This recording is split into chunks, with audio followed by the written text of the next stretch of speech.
श्री नारद जी समझा रहे हैं।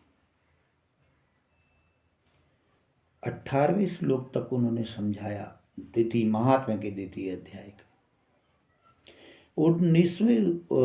18वें श्लोक में उन्होंने समझाया कि भक्ति अगर जिसके हृदय में है तो उसको ज्ञान से, कर्म से, कर्मकांड से बहुत आवश्यकता नहीं है। कुछ तो संस्कार वस्तु करने ही होंगे, लेकिन भक्ति होगी तब तो।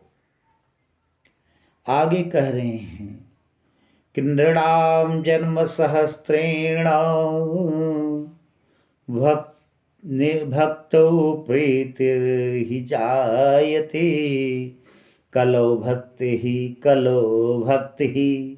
भक्त्या कृष्णः पुरे स्थितः। मनुष्य सहस्त्रों जन्म, 84 लाख योनियों में सहस्त्रों जन्म की बात की गई है। सहस्त्रों जन्म के बाद मनुष्य का ये तन मिलता है और भक्तौ प्रीति जायते, भगवान में भक्ति और प्रीति की प्राप्ति होगी। लेकिन कलौ भक्ति, इस कलयुग में भक्ति, इस कलयुग में भक्ति भक्त्या कृष्ण पुरस्थितः, भगवान श्री कृष्ण के सामने ले जाकर के स्थित कर देती है अगर भक्ति हो गई तो। आगे कह रहे हैं दुर्वासा दुःखमापन्नः पुरा भक्त विनिन्दकः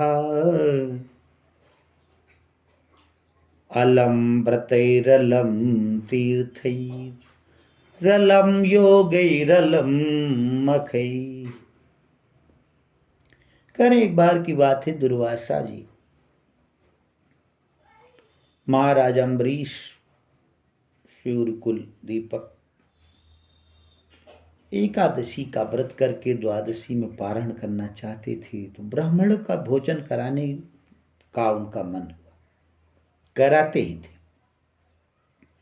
दुर्वासा जी को निमंत्रण, दुर्वासा जी समय लगा दिए संध्या वंदन करने में, पारण का समय चला जा रहा था। कुछ विद्वानों ने कहा कि तुलसी पत्र और चरणामृत ले लीजिए, शालिग्राम कोशिश पारण कर लीजिए।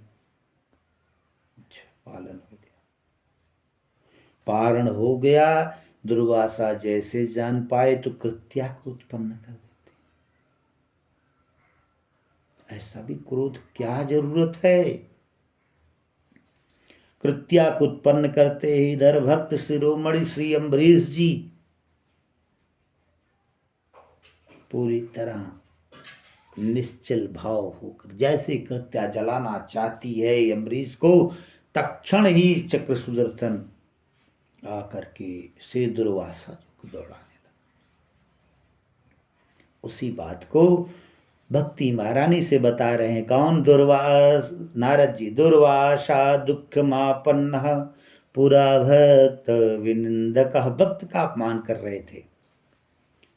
तो लगा कि अलम व्रतैरलं तीर्थै अलम योगैरलं मखै। तो भक्ति भगवान की इतनी प्रबल है कि दुर्वासा का भी बचना दुर्लभ हो गया।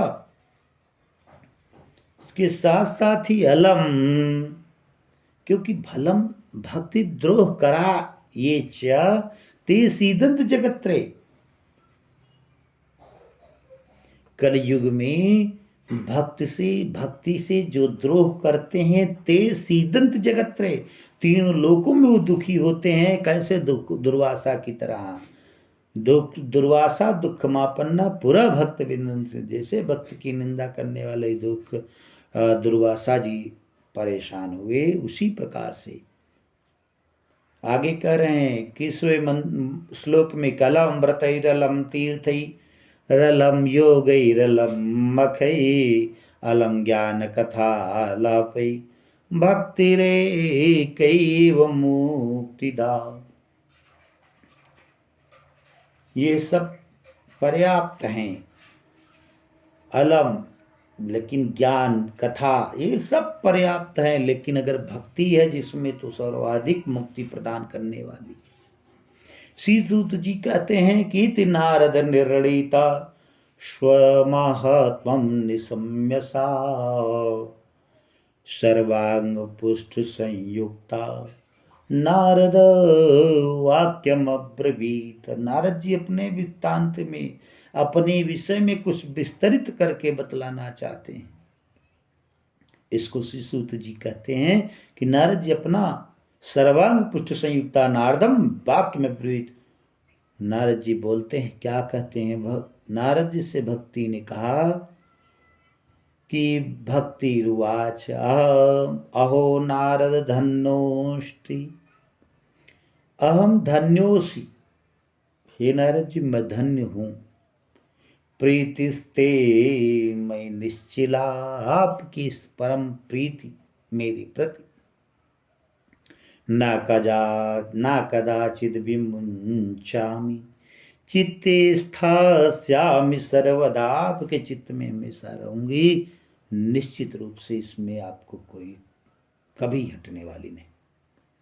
कृपालुना त्वया साधो मदबाधा ध्वंसिता क्षणात् पुत्र्योश्चेतना